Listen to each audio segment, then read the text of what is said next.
আমরা নামী মুসলমান কিন্তু আখলাক জানোয়ারের মতো। যে মালিক আমাদেরকে সৃষ্টি করছেন, যে নবী আমাদের জন্য এত কষ্ট করছেন, তাকে স্মরণ করি না। 24 ঘন্টায় যার কখনো আল্লাহর কথা মনে পড়ে না, এ তোর কেমন জীবন বেটা? তুই কিসের মুসলমান? 24 ঘন্টায় যার একটা সেজদা দিবার কথা মনেই আসে না, মনেও পড়ে না, সেইটা মানুষ না জানোয়ার? জিজ্ঞেস করা দরকার, এটা মানুষ না জানোয়ার? জিজ্ঞেস করা দরকার। 365 দিনে যার একবারও মনেও পড়ে না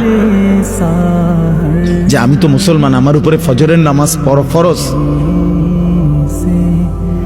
এক বছরে এটা কিসের মানুষ? এটা কিসের মুসলমান? কিসের মুসলমান?